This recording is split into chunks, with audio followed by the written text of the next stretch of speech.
करिए गोर विचार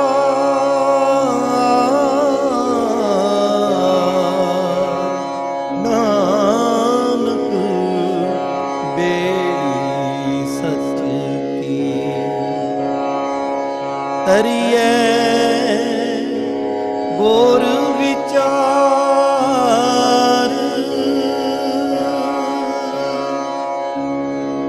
ख्वाब बदलते ने, रात नहीं बदलती, कारवां बदलते ने, मंजिल नहीं बदलती। जीतने की इच्छा रखो, अपने चित्त अंदर जितन की इच्छा नू प्रबल करो कि मैं अपनी मंजिल तक पुजना है, मैं अपनी मंजिल पाउणी है। तो कहन लगे संसार दे लोगो, ये सत जानियो, किस्मत बदले जा ना बदले पर वक्त जरूर बदलता है। तुसी सोचो तो सही, तुहाडी किस्मत बदले जा ना बदले पर वक्त बदलेगा। ते वक्त बदल जान दा मतलब है एक दिन सिफत करदियां करदियां तेरी सोच ने पलट के निरंकार वाल झुक जाना है। बस इदां तारीफ गाउणी उस मालिक दी आरंभ कर दे ते सत जानी वो तारीफ दा मालिक। ते फिर चरण शरण गुर एक पैंडा जाए चल, सतगुर कोट पैंडा आगे हुए लेत है। वो तो अगों वध के बावां फैला के खलोता उड़ीकदा है कोई मेरा सिख एक कदम मेरे वाल पुटे ते सही। सिख अगे कदम ही नहीं रखता, सिख ते पिछां नूं जा रहा है, सिख ते कर्म कांड च जा रहा है, सिख ते पाप पुण्य च जा रहा है, सिख ते अधर्म वाल जा रहा है। एक कदम गुरु वाल पुट सिखा, गुरु तैनू हजारां कदम अगे लैण लई तैयार खलोता है। वो ते बावां फैला के खलोता है। वो जिदन बाबा अमरदास जुलाहे दे किली नाल अटक के डिग पे ते गुरु अंगद साहब कोल आए, पुछया पुरखा लेट क्यों हो गया? आखन लगे पातशाह मैं डिग पिया सी। कहन लगे असी ते बड़े चिर दे उड़ीकदे सी तू डिगे, सानू ते बड़ा समा हो गया है, असी ते उड़ीक कर रहे सी, तू कदे डिगे? अज डिग पिया ते आ फिर मैं चुकन वास्ते तेनू तैयार खलोता है। मैं ते कई सालां दा उड़ीकदा सी, तू कदे डिगे ते मैं तेनू चुक के अपने गल नाल ला लवां। धन गुरु नानक देव साहब सच्चे पातशाह कहते तारीफ कर फिर की होवेगा। नदियां अतैवा पवै समुंद ना जानी है, फिर उन्हां दी वखरी पहचान नहीं रहिंदी। फिर ऐ मनुख तेरा शरीर ते वखरा होएगा पर हरि दा जन ते हरि एक ही होणगे, उन्हां दे विच कोई फर्क दिखाई नहीं देवेगा। समुंद सहा सुल्तान गिरहा सेती माल धन। पातशाह ने बख्शिश की, कहंदे कुछ वो मनुख ने जेड़े इस दुनिया दे अंदर बेशुमार संपत्ति नूं इकट्ठा कर लेंदे। बेशुमार किन्नी क? समुंद शाह सुल्तान। प्रोफैसर साहिब सिंह जी ने अर्थ किया है समुद्रां दे मालक, भाव समुद्रां तक धरती जो फैली हुई है उन्हां दे उत्ते उहदा राज जो चल रहा है, उन्होंने समुद्रां दे मालक कह दिता। इशारा करके वो समझाते ने समुंद शाह सुल्तान, उन्हां कोल की है? गिरहा। गिरहा किहनूं कहने? वड्डे वड्डे पहाड़, उच्चे पहाड़ जिवें सुमेर पर्वत। गिरहा सेती, जिन्ने उच्चे पहाड़ ने एडे एडे उच्चे उन्हां दे घर दौलत दे अंबार लगे होण, एडे एडे उच्चे। गिरहा सेती माल धन। हुण पुछो साहब नूं सच्चे पातशाह, ये तमाम मनुख जिन्हां तुसीं कहिंदे हो भी ये समुद्रां दे मालक होण, भाव धरती दे मालक होण, शाह बादशाह बन जाण, इन्हां दे घर विच पहाड़ां जिड्डे जिड्डे वड्डे दौलत दे अंबार लगे होए होण। पढ़ो कुछ लोगों को इतिहास के पन्नियां तो कारू बादशाह बहुत दौलत इकट्ठी की, मुर्दियां के मूँह विचों भी कढ़वाए रुपये, क्योंकि कारू ने ऐलान किया सी, कहन लगा कि मैं सारी दुनिया की दौलत अपने को इकट्ठी कर लेनी चाहना। बादशाह कारू सारी दुनिया की दौलत ने इकट्ठी कर ली, घर घर जाके लुट लै कर। अंत नूं पुछदा ऐलान करके किते कोई दौलत रह तो नहीं गई। नौकर चाकर भेजे, सिपाही भेजे, कहन लगे जी किते नहीं बची। ਉਹਨੇ ਫਿਰ ਇੱਕ ਐਲਾਨ ਕੀਤਾ, ਕਹਿਣ ਲੱਗਾ ਜੇ ਕੋਈ 1 ਰੁਪਈਆ ਮੇਰੇ ਹੱਥ ਦੀ ਤਲੀ ਤੇ ਲਿਆ ਕੇ ਹੁਣ ਰੱਖਦਾ ਸਾਰੀ ਪਰਜਾ ਚੋਂ, ਤੇ ਮੈਂ ਉਹਦੇ ਨਾਲ ਆਪਣੀ ਸ਼ਹਿਜ਼ਾਦੀ ਦਾ ਨਿਕਾਹ ਕਰ ਦਿਆਂਗਾ, ਆਪਣੀ ਪੁੱਤਰੀ ਦਾ ਵਿਆਹ ਕਰ ਦਿਆਂਗਾ ਉਹਦੇ ਨਾਲ। ਹੁਣ ਇਹ ਉਹਦੀ ਜੁਗਤ ਸੀ ਵੀ ਭਲਾ ਕੋਈ ਲੈ ਕੇ ਆਉਂਦਾ ਕਿ ਨਹੀਂ, ਦੁਨੀਆ 'ਚ ਕੋਈ ਰੁਪਈਆ ਰਿਹਾ ਕਿਤੇ ਕਿ ਨਹੀਂ। ਇੱਕ ਮਨ ਚਲਾ ਨੌਜਵਾਨ ਮਾਂ ਦਾ ਪੱਲਾ ਜਾ ਕੇ ਫੜ ਲਿਆ ਵੀ ਮਾਂ ਇਹਦੋਂ ਵੱਡਾ ਮੌਕਾ ਮੁੜ ਕੇ ਨਹੀਂ ਉਹ ਮਿਲਣਾ, ਬਾਦਸ਼ਾਹ ਦੀ ਪੁੱਤਰੀ ਨਾਲ ਵਿਆਹ ਹੋ ਜਾਏਗਾ, 1 ਰੁਪਈਆ ਦੇ ਕਿਤੇ ਨਾ ਕਿਤੇ। ਉਹ ਕਹਿੰਦੀ ਪੁੱਤਰਾ ਉਹਨੇ ਛੱਡਿਆ ਹੀ ਕੁਝ ਨਹੀਂ, ਦਿਆਂ ਕਿੱਥੋਂ, ਘਰ ਦੇ ਖੂੰਜੇ ਖਰਲੇ ਫਰੋਲ ਮਾਰੇ ਨੇ ਤੇ ਖਾਣ ਲਈ ਮੁੱਠੀ ਦਾਣੇ ਨਹੀਂ ਘਰ 'ਚ ਛੱਡੇ, ਤੇ ਤੈਨੂੰ ਰੁਪਈਆ ਕਿੱਥੋਂ ਲਿਆ ਦਿਆਂ। ਆਖਣ ਲੱਗਾ ਮਾਂ ਤੂੰ ਮੇਰੀ ਮਾਂ ਹੈ ਨਾ, ਬਚਪਨ ਤੋਂ ਲੈ ਕੇ ਤੂੰ ਮੇਰੀ ਹਰ ਖੁਆਇਸ਼ ਨੂੰ ਦੁੱਖ ਸੁੱਖ ਵਿੱਚ ਪੂਰੀ ਕਰਦੀ ਆਈ, ਤੂੰ ਭਾਵੇਂ ਦੁਖੀ ਹੋ ਕੇ ਕੀਤੀ ਭਾਵੇਂ ਖੁਸ਼ੀ ਹੋ ਕੇ ਕੀਤੀ, ਤੂੰ ਮੇਰੀਆਂ ਖੁਆਇਸ਼ਾਂ ਪੂਰੀਆਂ ਕੀਤੀਆਂ, ਇਹ ਵੀ ਕਰ ਦੇ ਕਿਤੇ ਤਾਂ ਹੋਵੇਗਾ। ਆਖਣ ਲੱਗੀ ਹਾਂ ਪੁੱਤਰਾ ਜੇ ਤੂੰ ਨਹੀਂ ਟਲਦਾ ਨਾ ਤੇ ਜਾਂ ਫਿਰ ਰਾਤ ਨੂੰ ਆਪਣੇ ਪਿਤਾ ਦੀ ਕਬਰ ਖੋਦ ਲਈ, ਤੇ ਮੁਸਲਮਾਨ ਜਦੋਂ ਮਰਦਾ ਹੈ ਉਹਦੇ ਮੂੰਹ ਵਿੱਚ 1 ਰੁਪਈਆ ਰੱਖ ਦਿੰਦੇ ਆ, ਮਰੇ ਹੋਏ ਦੀ ਫਿਰ ਕਬਰ 'ਚ ਦਫਨਾਉਂਦੇ ਨੇ, ਜਾ ਕੇ ਉਹਦੀ ਕਬਰ 'ਚੋਂ ਪੁੱਟ ਲੈ, ਤੇਰੇ ਬਾਪ ਨੂੰ ਮਰਿਆ ਕਈ ਸਾਲ ਹੋ ਗਏ ਨੇ, ਹੈ ਤੇ ਗੁਨਾਹ, ਤੂੰ ਉਹਦੀ ਕਬਰ ਫਰੋਲੇ, ਪਰ ਹੁਣ ਤੇਰੀ ਇੱਛਾ ਨੂੰ ਮੈਂ ਪੂਰਾ ਕਰਨਾ ਹੈ, ਜਾ ਬਾਪ ਦੀ ਕਬਰ ਫਰੋਲ ਲਾ ਜਾ ਕੇ। ਉਹਨੇ ਕਬਰ ਫਰੋਲੀ, ਕਬਰ ਵਿੱਚੋਂ ਰੁਪਈਆ ਕੱਢ ਕੇ ਬਾਦਸ਼ਾਹ ਕੋਲ ਪਹੁੰਚ ਗਿਆ। ਬਾਦਸ਼ਾਹ ਨੇ ਨਾਤਾ ਤੇ ਜਿਹੜਾ ਕਰਨਾ ਸੀ ਉਹ ਬਾਅਦ ਦੀ ਗੱਲ ਕਹਿੰਦਾ, ਲਿਆਇਆ ਕਿੱਥੋਂ ਆ। ਕਹਿਣ ਲੱਗਾ ਜੀ ਆਪਣੇ ਬਾਪ ਦੀ ਕਬਰ ਪੁੱਟ ਕੇ ਲਿਆਇਆ। ਉਹਨੇ ਆਖਿਆ ਫਿਰ ਜਾ ਤੇਰੇ ਨਾਲ ਫਿਰ ਗੱਲ ਕਰਾਂਗੇ। ਸਿਪਾਹੀਆਂ ਨੂੰ ਹੁਕਮ ਕੀਤਾ ਸਾਰੀਆਂ ਕਬਰਾਂ ਫਰੋਲ ਦਿਓ। ਕਬਰਾਂ ਫਰੋਲ ਕੇ ਮੁਰਦਿਆਂ ਦੇ ਮੂੰਹ 'ਚੋਂ ਰੁਪਈਏ ਕਢਾਏ। ਗਿਰਹਾ ਸੇਤੀ ਮਾਲ ਧਨ, ਏਡੀ ਵੱਡੀ ਖੁਆਇਸ਼, ਏਡੀ ਵੱਡੀ ਇੱਛਾ। 40 ਗੰਜ ਬਾਦਸ਼ਾਹ ਜੋੜ ਲਵੇ ਮਾਇਆ, ਪਰ ਅੰਤ ਨੂੰ ਤਾਂ ਲਾਚਾਰੀ ਵਿੱਚ ਹੀ ਜਾਏਗਾ, ਕੋਈ ਤ੍ਰਿਪਤੀ ਨਹੀਂ ਹੋਣ ਲੱਗੀ। ਭਾਈ ਸਾਹਿਬ ਭਾਈ ਗੁਰਦਾਸ ਜੀ ਨੇ ਇੱਕ ਬੜਾ ਪਿਆਰਾ ਬਚਨ ਲਿਖਿਆ। ਉਹ ਕਹਿੰਦੇ ਨੇ ਵੀ ਜੈਸੇ ਮਦ ਮਾਖੀ ਸੀਂਚ ਸੀਂਚ ਕੇ ਇਕੱਤਰ ਕਰੇ, ਇਦਾਂ ਬੰਦਾ ਦੌਲਤ ਇਕੱਠੀ ਕਰਦਾ। ਇੱਥੋਂ ਵਿਚਾਰ ਛਿੱਲੜ ਜੋੜ ਲਾਂ, ਉੱਥੋਂ ਵਿਚਾਰ ਜੋੜ ਲਾਂ, ਇੱਧਰ ਕਾਰੋਬਾਰ ਫੈਲਾ ਲਾਂ, ਦੂਜੇ ਪਾਸੇ ਦੂਰ ਦੂਰ ਤੱਕ ਲੱਤਾਂ ਖਿਲਰ ਜਾਂਦੀਆਂ। ਫਿਰ ਕੀ ਕਰਦਾ? ਇਹ ਕਿਵੇਂ ਹੋ ਰਿਹਾ ਹੈ? ਮਦ ਮਾਖੀ, ਸ਼ਹਿਦ ਦੀ ਮੱਖੀ, ਉਹ ਇੱਕੋ ਥਾਂ ਜਾ ਕੇ ਥੋੜਾ ਚੁੱਕ ਲਿਆਉਂਦੀ ਹੈ ਵਿਚਾਰੀ। ਕਦੇ ਕਿਤੇ ਫੁੱਲ ਚੋਂ ਰੰਚਕ ਮਾਤਰ ਉਹਨੂੰ ਮਿਲਣਾ ਹੈ, ਕੋਈ ਫੁੱਲ ਟਰੋਲਿਆ ਉਹਦੇ ਚੋਂ ਰੰਚਕ ਮਾਤਰ ਮਿਲਿਆ, ਪਤਾ ਨਹੀਂ ਕਿੱਥੋਂ ਕਿੱਥੋਂ ਜਾ ਕੇ ਦੂਰੋਂ ਦੂਰੋਂ ਕੋਹਾਂ ਤੋਂ ਇਕੱਠਾ ਕਰਕੇ ਲਿਆਉਂਦੀਆਂ ਨੇ। 5 ਕਿਲੋਮੀਟਰ ਤੱਕ ਨਿੱਕੀ ਜਿਹੀ ਮੱਖੀ ਉਡਾਰੀ ਲਾ ਕੇ ਚਲੀ ਜਾਂਦੀ ਹੈ, ਤੇ 5 ਕਿਲੋਮੀਟਰ ਤੋਂ ਨਿੱਕੀ ਜਿਹੀ ਇੱਕ ਬੂੰਦ ਦਾ ਕਰੀਬ 30ਵਾਂ ਹਿੱਸਾ ਉਹ ਇੱਕ ਵਾਰ ਲੈ ਕੇ ਆਉਂਦੀ ਆ ਤੇ ਲਿਆ ਕੇ ਛੱਤੇ ਵਿੱਚ ਰੱਖਦੀ ਆ। ਉਹਦੇ ਜਿੰਨੀ ਮਿਹਨਤ ਕਿਹਨੇ ਕਰਨੀ ਹੈ? ਭਾਈ ਸਾਹਿਬ ਨੇ ਉਦਾਹਰਨ ਦਿੱਤੀ, ਕਹਿਣ ਲੱਗੇ ਜੈਸੇ ਮਦ ਮਾਖੀ ਸੀਂਚ ਸੀਂਚ ਕੇ ਇਕੱਤਰ ਕਰੇ। ਤੇ ਹੁੰਦਾ ਕੀ ਆ ਫਿਰ?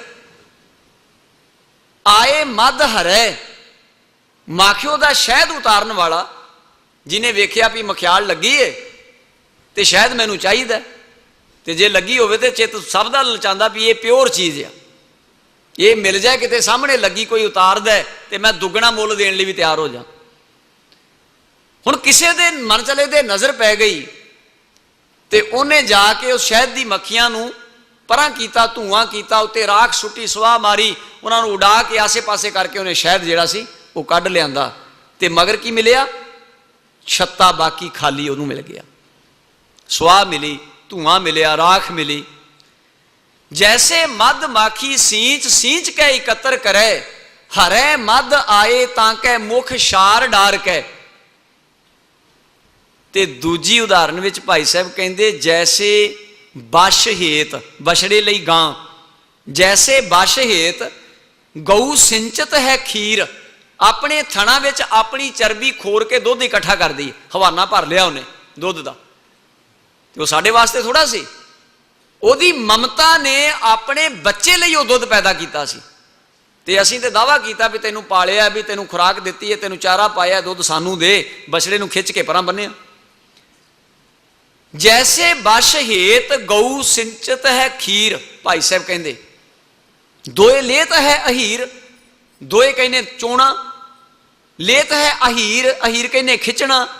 ਖਿੱਚ ਕੇ ਬੱਚੇ ਨੂੰ ਪਰਾਂ ਤੇ ਮਾਲਕ ਨੇ ਚਰਲ ਚਰਲ ਕਰਕੇ ਉਹਦੇ ਥਣਾ ਵਿੱਚੋਂ ਦੁੱਧ ਕੱਢ ਲਿਆ। ਲੇਤ ਹੈ ਅਹੀਰ ਦੋਏ ਬਛੜੇ ਬਿਟਾਰ ਕਹੇ। ਤੀਜੀ ਉਦਾਹਰਣ ਭਾਈ ਸਾਹਿਬ ਕਹਿੰਦੇ ਇੱਕ ਚੂਹਾ, ਉਹਦੀਆਂ ਨਿੱਕੀਆਂ ਨਿੱਕੀਆਂ ਨੌਂਦਰਾਂ ਨੇ, ਉਹਨੇ ਕਠੋਰ ਜ਼ਮੀਨ ਨੂੰ ਆਪਣੀਆਂ ਨਿੱਕੀਆਂ ਨਿੱਕੀਆਂ ਨੌਂਦਰਾਂ ਦੇ ਨਾਲ ਖੋਦਿਆ ਤੇ ਖੁੱਡ ਪੁੱਟੀ।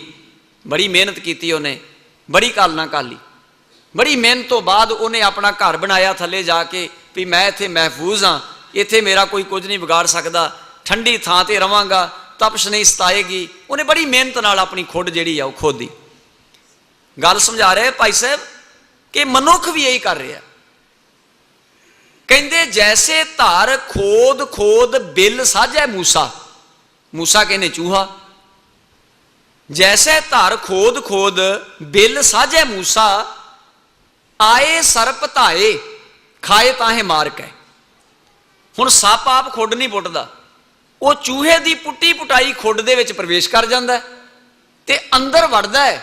ਇੱਕ ਤੇ ਉਹਨੂੰ ਬਣਿਆ ਬਣਾਇਆ ਘਰ ਮਿਲ ਗਿਆ ਤੇ ਦੂਸਰਾ ਉਹਨੂੰ ਸ਼ਿਕਾਰ ਮਿਲ ਗਿਆ, ਉਹਨੇ ਚੂਹੇ ਨੂੰ ਖਾ ਲਿਆ ਤੇ ਵਿੱਚ ਆਰਾਮ ਨਾਲ ਬੈਠ ਗਿਆ। ਕਹਿੰਦੇ ਉਹ ਬੰਦਿਆ ਤੇਰੀ ਵੀ ਹਾਲਤ ਇਹੋ ਹੀ ਹੈ।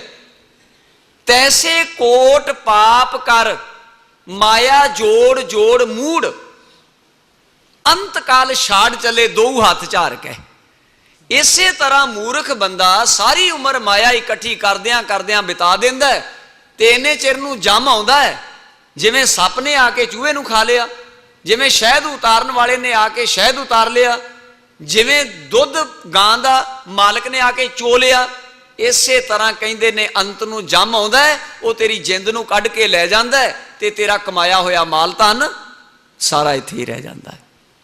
ਤੈਸੇ ਕੋਟ ਪਾਪ ਕਰ ਮਾਇਆ ਜੋੜ ਜੋੜ ਮੂੜ, ਮੂੜ ਮਾਨੋ ਮੂਰਖ, ਅੰਤ ਕਾਲ ਅੰਤ ਨੂੰ ਛਾੜ ਚੱਲੇ ਦੋਨੋਂ ਹੱਥ ਝਾੜ ਕੇ, ਇੰਜ ਕਰਕੇ ਖਾਲੀ ਹੋ ਗਏ। ਰੋਟੀਆਂ ਪਕਾਉਂਦੀ ਸਵਾਣੀ ਹੱਥ ਲਿਬੜੇ ਐ ਕਰਕੇ ਝਾੜ ਲੈਂਦੀ ਹੈ। ਝਾੜਨਾ ਮਤਲਬ ਖਾਲੀ ਹੋ ਜਾਣਾ, ਹੱਥਾਂ ਦਾ ਖਾਲੀ ਹੋ ਗਿਆ, ਹੱਥ ਖਾਲੀ ਹੋ ਗਏ ਔਰ ਕੂਚ ਕਰ ਗਿਆ। ਸਿਕੰਦਰ ਨੇ ਬੜੀ ਦੌਲਤ ਇਕੱਠੀ ਕੀਤੀ, ਪੂਰਾ ਜੀਵਨ ਦੌਲਤ ਦੇ ਵਿੱਚ ਮਗਨ ਰਿਹਾ ਵੀ ਇੱਥੋਂ ਵੀ ਇਕੱਠੀ, ਉਹ ਹਿੰਦੁਸਤਾਨ ਧਰਤੀ ਤੇ ਆ ਗਿਆ, ਕਦੇ ਕਿਤੇ ਗਿਆ, ਹਮਲੇ ਕੀਤੇ, ਹੀਰੇ ਰਤਨ ਜਵਾਹਰ ਮੋਤੀ ਇਕੱਠੇ ਕਰ ਲਏ। ਤੇ ਜਿੱਦਣ ਮਰਦਾ ਹੈ, ਮਰਨ ਤੋਂ ਪਹਿਲਾਂ ਇੱਕ ਆਵਾਜ਼ ਦਿੰਦਾ ਹੈ, ਕਿਉਂਕਿ ਮਰਨ ਲੱਗਿਆਂ ਸਾਰਿਆਂ ਨੂੰ ਪਤਾ ਲੱਗ ਜਾਂਦਾ, ਪਹਿਲੋਂ ਨਹੀਂ ਪਤਾ ਲੱਗਦਾ। ਜਦੋਂ ਮੌਤ ਬਹੁਤ ਕਰੀਬ ਆਉਂਦੀ ਹੈ ਨਾ, ਉਸ ਵਕਤ ਮਨੁੱਖ ਨੂੰ ਇਹ ਗੱਲ ਪਤਾ ਲੱਗਦੀ ਆ, ਫਿਰ ਆਪਣੇ ਮਹਿਲ ਵੱਲ ਵੇਖਦਾ ਤੇ ਭਗਤ ਤ੍ਰਿਲੋਚਨ ਜੀ ਕਹਿੰਦੇ ਨਾ ਵੇਖੀ ਭੂਤ ਬਣ ਜਾਏਗਾ।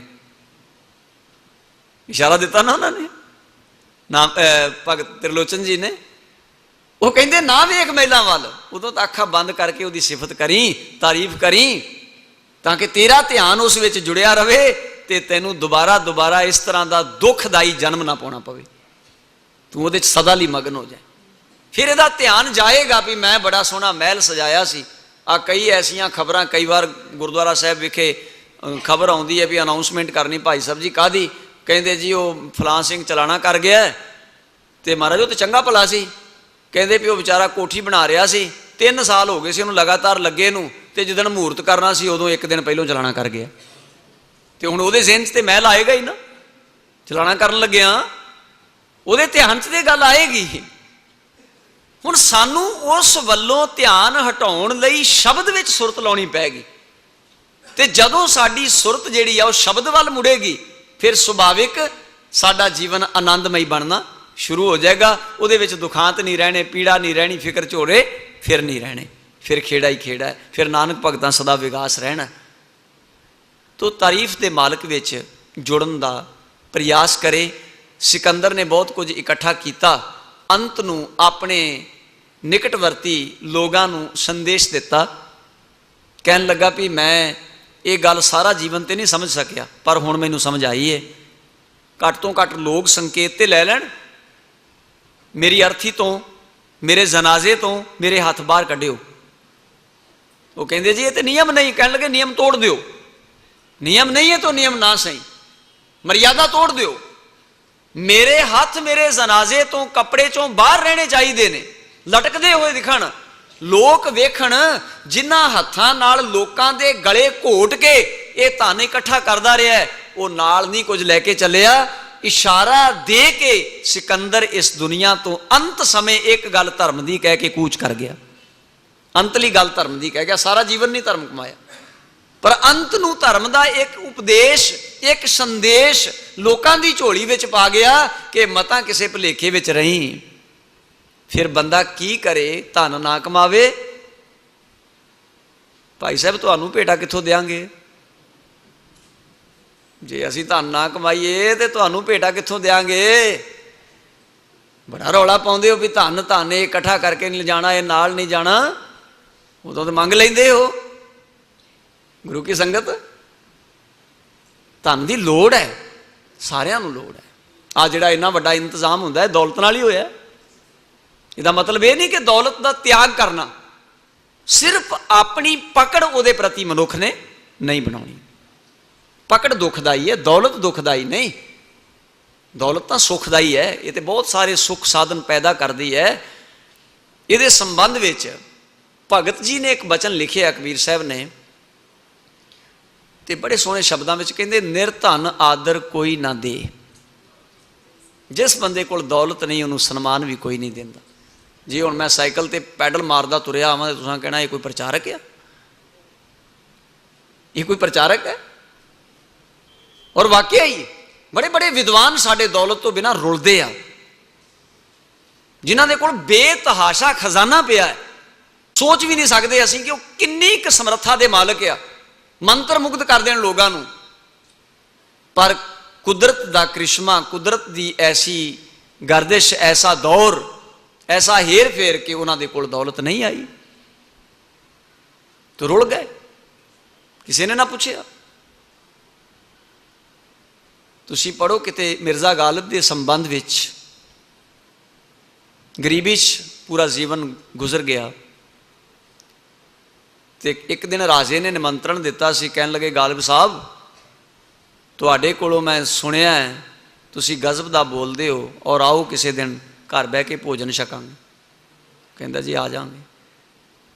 वो चला गया, जिवें दे कपड़े पाए सी, टुटी जी जुत्ती, फटे पुराने जे कपड़े। दरबान ने आख्या ओए रोक कौन है तू? कहन लगा मैं गालिब है, शायर है, मैं बहुत कमाल दा, मैनू राजे ने बुलाया। आखन लगा तेरे वर्गे कई आके रोज इदां दीयां गल्लां कहंदे ने, दफा हो जा, पिछे हट दरवाजे तो, तेरे वर्गे भिखारी नूं राजे ने मिलना। वो चला गया, मुड़ के वापस मित्रां दोस्तां नूं कहंदा भी अज हशर बड़ा माड़ा होया है। वो कहन लगे असल तेनों तुरन लगे आखिया सी भी सजना कोई ढंग के कपड़े पा जा। वो कहंदा भी है ही नहीं, पावां कितों? कहन लगे कोई गल नहीं, आ पतलून मेरी लै जा। दूजा कहंदा शेरवानी मेरी लै जा। तीसरा कहंदा तिल्लेदार जुत्ती मेरी लै जा। चौथे ने आख्या मित्रा कोई गल नहीं, तू घोड़ी मेरी लै जा, तैयार बार तैयार होके जा। उन्हें तिल्लेदार जुत्ती पाई, पतलून पाई, शेरवानी पाई, सज तज के उत्ते सोहनी दस्तार बन लई, ते घोड़ी ते सवार होके गया। पहरेदार ने सलूट मारिया, निर्धन आदर कोई ना दे। जदों सलाम की बिना पुछिया अंदर प्रवेश कर दिता गया, ते पहुंच गया राजे दे कोल, जाके बह गया। भोजन तैयार हो गया, सज के सामने आया। उन्हें सब तो पहला अपनी पग लाई रखी, कहन लगे पग जी भोजन छको। राजा वेखदा कहंदा पागल हो गया, मैं तो सियाणा समझ के बुलाया सी। फिर कहंदा शेरवानी भोजन छक, मेरी पतलून तू भी छक लै, आ छड़ी हथ च पड़ी है तू भी भोजन छक लै। वो कहन लगा बाबरा हो गया, एडा विद्वान है, किदां दीयां गल्लां कर रहे हैं? कहन लगा इन्हां दे करके ही ते मैं तुहानूं मिल सकिया, वरना तुहाडे नाल मेरा मेल ही कित्थे होना सी। निर्धन आदर कोई ना दे। फिर कहंदे लाख यतन करे वो चित ना धरे। वो लखां यतन करदा है, वो कहंदा पिछे हट दरवाजे तो, मेरे नाल ना लग जाई, मेरे कपड़े 50,000 दे तन ते पाए ने, गंदे जे कपड़े पा के मेरे नाल ना खह जी, पिछे हट। लाख यतन करे वो चित ना धरे। सच्चे पातशाह की बाणी कहती है, ये तो गजब की कहानी सी कि निर्धन सरधन दोनों भाई, प्रभ की कला ना मेटी जाई। ये परमात्मा की खेड आ, एक धनवान हो गया, एक गरीब रह गया। ये खेड परमात्मा की आ। किसी गरीब का अपमान नहीं करना ते धन पा के अहंकार नहीं करना, गुरमत ये सिखाउंदी है। गरीब का अपमान नहीं करना ते धन पा के अहंकार नहीं करना, क्योंकि इत्थे बड़े बड़े अहंकारियां नानक गर्भ गले है। ਉਹ ਅਹੰਕਾਰ ਵਿੱਚ ਹੀ ਨਸ਼ਟ ਹੋ ਜਾਂਦੇ ਆ। ਉੱਥੇ ਗਰਭ ਦਾ ਅਰਥ ਕੀ ਹੈ? ਅਹੰਕਾਰ। ਉੱਥੇ ਗਰਭ ਦਾ ਅਰਥ ਮਾਤਾ ਦਾ ਗਰਭ ਨਹੀਂ ਹੈ। ਕਈ ਲੋਕ ਇਹਦਾ ਅਰਥ ਇਦਾਂ ਵੀ ਕਰਦੇ। ਸ਼੍ਰੀ ਗੁਰੂ ਗ੍ਰੰਥ ਸਾਹਿਬ ਦੀ ਅੰਮ੍ਰਿਤ ਬਾਣੀ ਵਿੱਚ ਇੱਕ ਨਿਯਮ ਆਪ ਜੀ ਦੇ ਸਾਹਮਣੇ ਮੈਂ ਰੱਖਣਾ ਚਾਹੁੰਦਾ। ਗੱਗਾ, ਰਾਰਾ ਤੇ ਭੱਬਾ, ਜਿੱਥੇ ਭੱਬੇ ਨਾਲ ਲਿਖਿਆ ਹੋਵੇਗਾ ਉੱਥੇ ਮਾਤਾ ਦੇ ਗਰਭ ਦੀ ਗੱਲ ਹੋਵੇਗੀ। ਪੂਰੇ ਗੁਰੂ ਗ੍ਰੰਥ ਸਾਹਿਬ ਦੀ ਬਾਣੀ ਅੰਦਰ ਇਹ ਨਿਯਮ ਲਾਗੂ ਹੈ। ਜਿੱਥੇ ਭੱਬੇ ਨਾਲ ਲਿਖਿਆ ਹੈ ਉੱਥੇ ਮਾਤਾ ਦੇ ਗਰਭ ਦੀ ਗੱਲ ਹੋਵੇਗੀ, ਤੇ ਜਿਸ ਅਸਥਾਨ ਤੇ ਬੱਬੇ ਨਾਲ ਗਰਭ ਲਿਖਿਆ ਹੈ ਉੱਥੇ ਅਹੰਕਾਰ ਦੀ ਗੱਲ ਹੋਵੇਗੀ। ਭੁਲੇਖਾ ਪੈ ਹੀ ਨਹੀਂ ਸਕਦਾ। ਐਸਾ ਵਧੀਆ ਤਰੀਕਾ ਸਤਿਗੁਰਾਂ ਨੇ ਅੰਮ੍ਰਿਤ ਬਾਣੀ ਵਿੱਚ ਅਪਣਾਇਆ ਹੈ ਤਾਂ ਕਿ ਭੁਲੇਖਾ ਰਵੇ ਹੀ ਨਾ। ਹੁਣ ਉੱਥੇ ਵੱਡੇ ਵੱਡੇ ਅਹੰਕਾਰੀਆਂ ਨਾਨਕ ਗਰਭ ਬੱਬੇ ਨਾਲ ਲਿਖਿਆ, ਅਹੰਕਾਰ ਵਿੱਚ ਹੀ ਖਤਮ ਹੋ ਜਾਂਦੇ ਆ, ਮਿਟ ਜਾਂਦੇ ਆ। ਤੋ ਨਿਰਧਨ ਸਰਧਨ ਦੋਨੋਂ ਭਾਈ ਪ੍ਰਭ ਕੀ ਕਲਾ ਨਾ ਮੇਟੀ ਜਾਈ। ਇਹ ਉਹਦੀ ਸ਼ਕਤੀ ਹੈ, ਉਹਦੀ ਖੇਡ ਵਿੱਚ ਸਾਰਾ ਕੁਝ ਹੋਇਆ। ਕਹਿਣ ਲੱਗੇ ਤਬਦੀਲ ਨਹੀਂ ਹੋ ਸਕਦਾ। ਫਿਰ ਨਾਲ ਉਦਾਹਰਨਾਂ ਦੇਣ ਲੱਗੇ, ਕਹਿੰਦੇ ਜਉ ਨਿਰਧਨ ਸਰਧਨ ਕਹਿ ਜਾਏ, ਆਗੇ ਬੈਠਾ ਪੀਠ ਫਿਰਾਏ। ਉਹਨੇ ਮੂੰਹ ਘੁਮਾ ਲਿਆ। ਹੁਣ ਜੇ ਅਚਾਨਕ ਕੋਈ ਬੰਦਾ ਮਾਨੋ ਤੁਹਾਡਾ ਵਰਕਰ ਤੁਹਾਡੇ ਵੱਲ ਨੂੰ ਤੁਰਿਆ ਆਉਂਦਾ ਹੈ ਤੇ ਤੁਹਾਡੇ ਜ਼ਿਹਨ 'ਚ ਗੱਲ ਆਏਗੀ ਮੰਗੇਗਾ ਪੈਸੇ ਅੱਜ। ਐਵੇਂ ਨਹੀਂ ਆਉਂਦਾ ਇਹ ਤੁਰਿਆ। ਗਰੀਬ ਬੰਦਾ ਆਸ ਲੈ ਕੇ ਆਇਆ ਹੈ ਤੇ ਸਾਡੇ ਜ਼ਿਹਨ 'ਚ ਟੱਲੀ ਵੱਜ ਗਈ ਹੈ ਵੀ ਇਹ ਹੁਣ ਕੁਝ ਲੈਣ ਆਇਆ ਹੈ, ਤੇ ਫਿਰ ਮੱਥੇ ਤੇ ਤਿਉੜੀ ਪਾ ਕੇ ਖਲੋ ਜਾਏਗਾ। ਉਹ ਵੇਖਦਾ ਵੀ ਅੱਜ ਮੂਡ ਖਰਾਬ ਲੱਗਦਾ ਸਰਦਾਰ ਜੀ ਦਾ, ਛੱਡੋ, ਟਾਲਾ ਵਾਲਾ ਕਰ ਦਿੰਦਾ ਵਿਚਾਰਾ ਵੀ ਅੱਜ ਤੇ ਗੁੱਸੇ 'ਚ ਲੱਗਦਾ, ਜਦੋਂ ਖੁਸ਼ ਹੋਏਗਾ ਫਿਰ ਮੰਗਾਂਗੇ। ਉਹ ਟਾਲਾ ਕਰਕੇ ਚਲਾ ਜਾਂਦਾ। ਜਉ ਨਿਰਧਨ ਸਰਧਨ ਕਹਿ ਜਾਏ, ਆਗੇ ਬੈਠਾ ਪੀਠ ਫਿਰਾਏ, ਮੂੰਹ ਘੁਮਾ ਲੈਂਦਾ। ਤੇ ਕਹਿੰਦੇ ਜਉ ਸਰਧਨ ਨਿਰਧਨ ਕਹਿ ਜਾਏ। ਉਹ ਵਿਚਾਰਾ ਗਰੀਬ ਸੀ, ਉਹ ਤੇ ਫੁੱਲਿਆ ਨਹੀਂ ਸਮਾਉਂਦਾ। ਉਹ ਤੇ ਕਹਿੰਦਾ ਵੀ ਕੀੜੀ ਦੇ ਘਰ ਭਗਵਾਨ ਆ ਗਿਆ ਹੈ। ਇਹ ਗੱਲਾਂ ਪ੍ਰਚਲਿਤ ਐਵੇਂ ਨਹੀਂ ਹੋਈਆਂ। ਇਹ ਗੁਰਬਾਣੀ ਦੀ ਵਿਆਖਿਆ ਵਿੱਚ ਲੋਕਾਂ ਨੇ, ਸਿਆਣੇ ਲੋਕਾਂ ਨੇ ਜ਼ੁਬਾਨ ਦੇ ਬੋਲ ਕਹੇ ਆ। ਐਵੇਂ ਨਹੀਂ ਇਹ ਪ੍ਰਚਲਿਤ ਹੋਈਆਂ ਵੀ ਕੀੜੀ ਦੇ ਘਰ ਭਗਵਾਨ ਆ ਗਿਆ। ਉਹਦਾ ਅਰਥ ਕਮਜ਼ੋਰ ਬੰਦਾ, ਜਿਹੜਾ ਸੋਚ ਵੀ ਨਹੀਂ ਸੀ ਸਕਦਾ ਵੀ ਐਡਾ ਵੱਡਾ ਬੰਦਾ, ਇੰਨੀ ਦੌਲਤ ਦਾ ਮਾਲਕ ਮੇਰੇ ਘਰ ਆ ਜਾਏਗਾ। ਜਉ ਸਰਧਨ ਨਿਰਧਨ ਕਹਿ ਜਾਏ, ਉਹਨੇ ਕੀ ਕੀਤਾ? ਦਿਆ ਆਦਰ ਲਿਆ ਬੁਲਾਏ। ਬਹੁਤ ਆਦਰ ਦਿੱਤਾ, ਬੜਾ ਸਨਮਾਨ, ਹੱਥ ਜੋੜ ਕੇ ਖਲੋਤਾ, ਬੜੀ ਨਿਮਰਤਾ ਨਾਲ ਆਪ ਖਲੋਤਾ ਹੈ, ਉਹਨੂੰ ਬਿਠਾਤਾ। ਤੋ ਸੱਚੇ ਪਾਤਸ਼ਾਹ ਅੰਮ੍ਰਿਤ ਬਾਣੀ ਵਿੱਚ ਸਾਨੂੰ ਇਹ ਗਿਆਨ ਦ੍ਰਿੜ ਕਰਵਾਉਂਦੇ ਨੇ। ਕਹਿਣ ਲੱਗੇ ਉਹ ਬੰਦੇ ਆਪਣੇ ਚਿੱਤ 'ਚ ਕਦੇ ਅਹੰਕਾਰ ਪੈਦਾ ਨਾ ਕਰੀ। ਕਬੀਰ ਸਾਹਿਬ ਕਹਿੰਦੇ ਦਿਆ ਆਦਰ ਲਿਆ ਬੁਲਾਏ, ਕਹਿ ਕਬੀਰ ਨਿਰਧਨ ਹੈ ਸੋਈ। ਇਹ ਹੈ ਤਤ ਦੀ ਗੱਲ। ਨਿਰਧਨ ਕੌਣ ਆ? ਉਹ ਨਹੀਂ ਜਿਹਦੇ ਕੋਲ ਦੌਲਤ ਨਹੀਂ ਹੈ। ਕਹਿ ਕਬੀਰ ਨਿਰਧਨ ਹੈ ਸੋਈ, ਜਾਂ ਕੈ ਹਿਰਦੈ ਨਾਮ ਨਾ ਹੋਈ। ਜਿਹਦੇ ਹਿਰਦੇ ਵਿੱਚ ਪਰਮਾਤਮਾ ਦਾ ਨਾਮ ਨਹੀਂ, ਅਸਲ ਵਿੱਚ ਉਹ ਬੰਦਾ ਨਿਰਧਨ ਹੈ। ਔਰ ਅੱਜ ਗੁਰੂ ਨਾਨਕ ਸਾਹਿਬ ਇਹਨਾਂ ਪੰਕਤੀਆਂ ਵਿੱਚ ਕਿਰਪਾ ਕਰ ਰਹੇ ਨੇ। ਸਮੁੰਦ ਸ਼ਾਹ ਸੁਲਤਾਨ ਗਿਰਹਾ ਸੇਤੀ ਮਾਲ ਧਨ। ਤੇ ਅਗਲੀਆਂ ਪੰਕਤੀਆਂ ਦੀ ਕਿਰਪਾ ਕਰੋ ਜੀ। ਕੀੜੀ ਤੁਲ ਨ ਹੋਵਨੀ, ਜੇ ਤਿਸ ਮਨੋ ਨ ਵਿਸਰੈ। ਉਹ ਬੰਦਾ ਜਿਹੜਾ ਪ੍ਰਮਾਤਮਾ ਦੀ ਸਿਫਤ ਸਲਾਹ ਵਿੱਚ ਜੁੜਦਾ ਹੈ। ਇੱਥੇ ਅਖਰੀ ਅਰਥ ਇਹ ਨੇ, ਉਸ ਕੀੜੀ ਦੇ ਮਨ ਚੋਂ ਜੇ ਰੱਬ ਨਾ ਵਿਸਰੇ। ਕੀੜੀ ਮਤਲਬ ਕੀੜੀ ਨੁਮਾ ਮਨੁੱਖ, ਕਮਜ਼ੋਰ ਹਸਤੀ ਦਾ ਮਾਲਕ, ਜਿਹਦੀ ਕੋਈ ਪਾਇਆ ਨਹੀਂ, ਜਿਹਦਾ ਕੋਈ ਅਸਤਿਤਵ ਨਹੀਂ। ਬੰਦੇ ਦਾ ਅਸਤਿਤਵ ਹੈ ਹੀ ਕੀ? ਲੁਕਮਾਨ ਹਕੀਮ ਨੇ ਇੱਕ ਗਾਥਾ ਲਿਖੀ ਹੈ ਬੜੀ ਪਿਆਰੀ। ਉਹ ਕਹਿੰਦਾ ਵੀ ਵੇਖੋ ਬੰਦੇ ਦਾ ਅਸਤਿਤਵ ਕਿੰਨਾ ਕੁ, ਇਹਦੀ ਪਾਇਆ, ਇਹਦਾ ਵਜੂਦ, ਇਹਦੀ ਹਸਤੀ ਕਿੰਨੀ ਕੁ ਹੈ? ਉਹ ਕਹਿੰਦਾ ਬਹੁਤ ਛੋਟੀ ਹੈ। ਪੁੱਛਿਆ ਜੀ ਕਿੰਨੀ? ਉਹ ਕਹਿੰਦੇ ਹਾਥੀ ਦੇ ਉੱਤੇ ਮੱਖੀ ਸਵਾਰ ਹੋ ਕੇ ਬੈਠੀ ਸੀ, ਪੁਲ ਲੰਘਣਾ ਸੀ। ਮੱਖੀ ਕਹਿੰਦੀ ਹੈ ਵੀ ਮੇਰੇ ਕੋਲ ਪੰਖ ਨੇ, ਮੈਂ ਉਡਾਰੀ ਲਾ ਲਾਂਗੀ, ਪੁਲ ਨਾ ਕਿਤੇ ਟੁੱਟ ਜਾਏ। ਹਾਥੀ ਦੇ ਉੱਤੇ ਮੱਖੀ ਆ ਕੇ ਬੈਠੀ, ਭਿਣਭਿਣਾਈ, ਬੜਾ ਰੌਲਾ ਪਾਇਆ, ਬੜਾ ਸ਼ੋਰ ਮਚਾਇਆ। ਹਾਥੀ ਨੂੰ ਪਤਾ ਵੀ ਨਹੀਂ ਚੱਲਿਆ। ਉਹ ਕਿੰਨਾ ਸਮਾਂ ਰੌਲਾ ਪਾਉਂਦੀ ਰਹੀ, ਸ਼ੋਰ ਮਚਾਉਂਦੀ ਰਹੀ, ਉਡਾਰੀਆਂ ਲਾਈਆਂ, ਫਿਰ ਬਹਿੰਦੀ ਰਹੀ। ਹਾਥੀ ਆਪਣੀ ਮਸਤੀ ਚੱਲਦਾ ਗਿਆ। ਉਹ ਕਹਿੰਦਾ ਇਹ ਦੁਨੀਆ ਹਾਥੀ ਸਮਾਨ ਹੈ ਤੇ ਤੇਰਾ ਅਸਤਿਤਵ ਇਸ ਵਿੱਚ ਇੱਕ ਮੱਖੀ ਦੇ ਸਮਾਨ ਹੈ। ਤੇਰਾ ਅਨੁਪਾਤ ਮੱਖੀ ਜਿੰਨਾ ਹੈ। ਜਿਵੇਂ ਹਾਥੀ ਤੇ ਮੱਖੀ ਦੇ ਬਹਿਣ ਨਾਲ ਤੇ ਉੱਡ ਜਾਣ ਨਾਲ ਕੋਈ ਫਰਕ ਨਹੀਂ ਪੈਂਦਾ। ਇਹ ਬੰਦੇ ਤੇਰੇ ਇਸ ਦੁਨੀਆ ਵਿੱਚ ਆਉਣ ਨਾਲ ਜਾਂ ਤੇਰੇ ਇੱਥੋਂ ਚਲੇ ਜਾਣ ਨਾਲ ਇਸ ਦੁਨੀਆ ਨੂੰ ਕੋਈ ਫਰਕ ਨਹੀਂ ਪੈਂਦਾ, ਉਦਾਂ ਹੀ ਚੱਲਦੀ ਰਹਿੰਦੀ ਹੈ। ਇਹਨਾਂ ਨੂੰ ਕੋਈ ਫਰਕ ਨਹੀਂ ਪੈਣਾ। पर जेकर कमजोर जिहा मनुख, कीड़ी नुमा मनुख, जिहदी कोई हस्ती नहीं, जेड़ा कहंदा भी हम रुलते फिरते कोई बात ना पूछता, पर जे गुरु कृपा कर दे तो गुर सतगुर संग कीरे हम थापे। धन धन गुरु नानक जन केरा, जित मिलिया चुके सब सोग संतापे। हुण जे वो कीड़ी नुमा कमजोर मनुख जिहड़ा है, जिहदे कोल दौलत नहीं, ते जे उहदे हिरदे विच वाहिगुरू जी दा नाम टिकिया रवे, तां कहंदे फिर वो बादशाहां दी भी परवाह नहीं करदा। जे तिस मनो ना विसरे, कीड़ी तुल ना होवनी।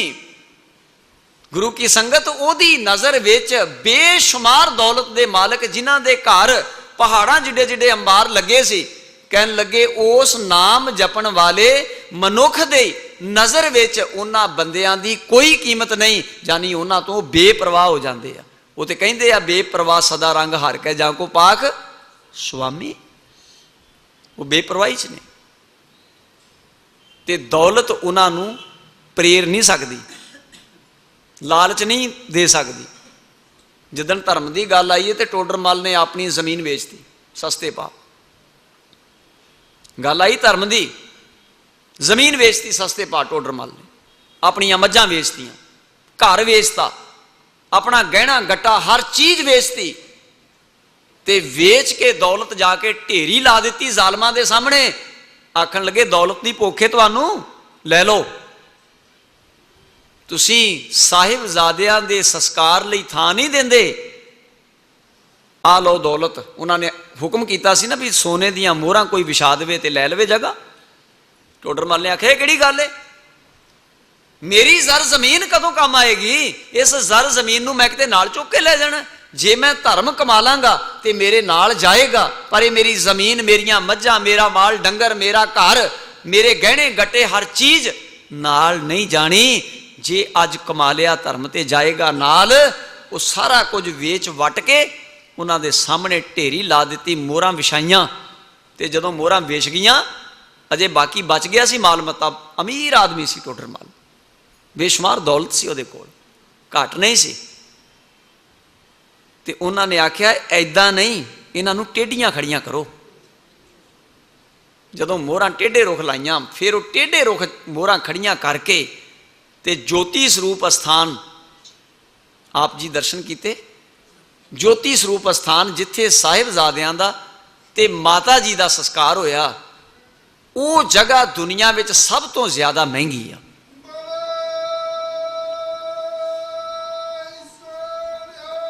सत श्री अकाल। दुनिया विच जगह ते बड़ी बड़ी महंगी पई है, कोई शक नहीं, पर जिन्नी महंगी जगह ज्योति स्वरूप स्थान दी आ, इन्नी महंगी जगह किते भी नहीं। एक ही पुरुष ये सेवा निभा देता है, क्योंकि उन्हें पता लग गया ना, जिदे अंदर कोई नाम दी कणी है, वो दुनिया दी दौलत दी लेस मात्र लालसा नहीं रखता, ते दौलतवंद लोगों वालों बेपरवाह होकर विचरदा है। जे दौलत कुर्बान करनी पै तो वास्ते कोई वड्डी गल नहीं। मोती राम महरे वर्गे भावें गरीब सन, पर उन्होंने दुध का एक गड़वा भेंट किया, ते पता सी उन्होंने साडा तन मन सब कुछ पीड़िया जाएगा, परिवार पीड़िया जाएगा। उन्हें आख्या पीड़िया जाता तो पीड़िया जाए, धर्म कमाना उसकी कोई कीमत थोड़ा है। जे मालक रीझ जाए साडे उत्ते ते फिर ये ते कुछ भी वड्डी गल नहीं। जिदन पता लगा भी राती साहिबजादियां नूं, छोटिया बच्चियां नूं ते माता नूं दुध पिलाया गर्म करके मोती राम महरे ने, लियाओ महरे नूं बुला के। अज कोई महरा ये जातियां घड़ियां ने लोगों ने, उन्होंने पछाण दरकार ने पिछे हट भी महरा तू। गुरु कहता नहीं, मैं तो उन्होंने ही गल नाल लाउणा है जिहदे अंदर कोई कणी वसी है। उन्हें कपड़े नहीं वेखने, जात नहीं देखनी, पात नहीं देखनी, बड़े प्यार नाल कहंदे हो रंग रेटा गुरु दा बेटा। उन्होंने अंदर कणी सी नाम दी, उन्होंने अपना आप कुर्बान करने लई सब कुछ कर लिया। गुरु की संगत मोती राम महरे दा परिवार समेत उन्होंने कोलू विच दी पीड़िया गया, कोलू चो पीड़ के कढ़िया उन्होंने। ਮੋਤੀ ਰਾਮ ਮਹਿਰਾ ਆਪ, ਧਰਮ ਪਤਨੀ, ਬੱਚੇ, ਸਾਰਾ ਪਰਿਵਾਰ ਕੋਲੂ ਦੇ ਵਿੱਚ ਦੀ ਪੀੜਿਆ। ਤੇ ਜਿਵੇਂ ਰੋਹ ਦੀ ਰਸ ਦੀ ਧਾਰ ਵਗਦੀ ਆ ਨਾ, ਇਦਾਂ ਖੂਨ ਦੀ ਧਾਰ ਵਗਦੀ ਸੀ ਉਹਨਾਂ ਦੀ। ਪਰ ਜਿਹਦੇ ਅੰਦਰ ਕੋਈ ਕਣੀ ਹੈ, ਇਹ ਸੇਵਾ ਉਹਨੇ ਕਰ ਸਕਣੀ ਹੈ, ਦੂਜੇ ਨੇ ਨਹੀਂ। ਗੁਰੂ ਨਾਨਕ ਸਾਹਿਬ ਪਾਤਸ਼ਾਹ ਕਹਿੰਦੇ ਨੇ, ਕੀੜੀ ਤੁਲ ਨਾ ਹੋਵਨੀ ਜੇ ਤਿਸ ਮਨੋ ਨਾ ਵਿਸਰੈ। ਜੇ ਮਾਲਕ ਦੀ ਯਾਦ ਹਿਰਦੇ ਵਿੱਚੋਂ ਨਾ ਵਿਸਰੇ, ਉਹਨਾਂ ਦੀ ਨਜ਼ਰ ਵਿੱਚ ਇਹ ਬੇਸ਼ੁਮਾਰ ਦੌਲਤ ਦੇ ਮਾਲਕ ਕੁਝ ਵੀ ਨਹੀਂ। ਉਹਨਾਂ ਵੱਲੋਂ ਬੇਪਰਵਾਹੀ ਵਿੱਚ ਜਿਉਂਦੇ ਨੇ, ਕਿਉਂਕਿ ਉਹ ਰੱਬੀ ਰੰਗ 'ਚ ਰੰਗੇ ਨੇ, ਉਹ ਸਿਫਤ ਸਲਾਹ ਵਿੱਚ ਰੰਗੇ ਨੇ। ਉਹਨਾਂ ਦੀ ਰਸਨਾ ਹਰ ਪਲ ਹਰ ਛਿਨ ਮਾਲਕ ਦੀ ਤਾਰੀਫ, ਮਾਲਕ ਦੀ ਮਹਿਮਾ ਗਾਉਂਦੀ ਰਹਿੰਦੀ ਹੈ। ਤੇ ਗਾਉਂਦਿਆਂ ਗਾਉਂਦਿਆਂ ਉਹ ਮਾਲਕ ਵਿੱਚ ਅਭੇਦ ਹੋ ਜਾਂਦੇ, ਉਹਦੇ ਵਰਗੇ ਹੀ ਬਣ ਜਾਂਦੇ ਨੇ। ਫਿਰ ਇੱਕੋ ਹੀ ਰੂਪ ਨਜ਼ਰ ਆਉਂਦਾ ਹੈ, ਫਿਰ ਦੂਸਰਾ ਕੋਈ ਨਹੀਂ। ਉਹ ਕਹਿੰਦੇ ਸਭਨੀ ਘਟੀ ਸ਼ਹਿ ਵਸੈ, ਸ਼ਹਿ ਬਿਨ ਘਟ ਨਾ ਕੋਏ। ਇਸ ਅਵਸਥਾ ਦੇ ਉਹ ਮਾਲਕ ਬਣ ਜਾਂਦੇ ਨੇ। ਹਜ਼ੂਰ ਗੁਰੂ ਨਾਨਕ ਦੇਵ ਸਾਹਿਬ ਸੱਚੇ ਪਾਤਸ਼ਾਹ ਕਿਰਪਾ ਕਰਨ, ਆਪ ਬਖਸ਼ਿਸ਼ ਦਾ ਹੱਥ ਸਾਡੇ ਸਾਰਿਆਂ ਦੇ ਸਿਰ ਤੇ ਰੱਖ ਕੇ ਇਹ ਪੜ੍ਹੀ ਸੁਣੀ ਬਾਣੀ, ਕੀਤੀ ਵਿਚਾਰ ਸਾਡੇ ਜੀਵਨ ਦਾ ਆਧਾਰ ਬਣਾ ਦੇਣ। ਇਹ ਸਾਹਿਬ ਦੀ ਬਖਸ਼ਿਸ਼ ਹੋਵੇ। ਭੁੱਲਾਂ ਮੇਰੀਆਂ ਖਿਮਾ ਕਰ ਦੇਣੀਆਂ। ਔਰ ਆਪ ਸੰਗਤ ਦੇ ਚਰਨਾਂ ਵਿੱਚ ਮੈਂ ਬੇਨਤੀ ਕਰਨੀ ਹੈ ਕਿ 2 ਦਿਨ ਸਾਡੇ ਕੋਲ ਇਸ ਸਥਾਨ ਦੇ ਬਾਕੀ ਨੇ, 29 ਅਤੇ 30 ਤਰੀਕ ਦੇ। ਉਹਨਾਂ ਦੇ ਵਿੱਚ ਆਪ ਨੇ ਹੋਰ ਵੀ ਸੰਗਤਾਂ ਨੂੰ ਪ੍ਰੇਰਣਾ ਦੇ ਕੇ 30 ਤਰੀਕ ਨੂੰ ਗਿਆਨੀ ਜਸਵੰਤ ਸਿੰਘ ਜੀ ਪਰਵਾਨਾ ਜੀ, ਉਹ ਆਪ ਸੰਗਤ ਦੇ ਦਰਸ਼ਨ ਕਰਨ ਵਾਸਤੇ ਪਹੁੰਚ ਰਹੇ ਨੇ। ਖਾਸ ਤੌਰ ਤੇ ਆਪ ਸੰਗਤਾਂ ਨੇ ਪੁੱਜ ਕੇ ਗੁਰੂ ਸਾਹਿਬ ਦੀਆਂ ਖੁਸ਼ੀਆਂ ਲੈਣ ਦਾ ਯਤਨ ਕਰਨਾ ਜੀ। ਵਾਹਿਗੁਰੂ ਜੀ ਕਾ ਖਾਲਸਾ, ਵਾਹਿਗੁਰੂ ਜੀ ਕੀ ਫਤਿਹ। ਕਰੀਏ ਗੁਰ ਵਿਚਾਰ,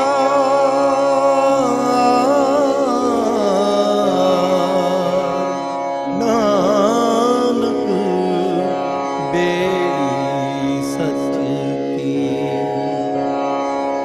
ਕਰੀਏ ਗੁਰ ਵਿਚਾਰ,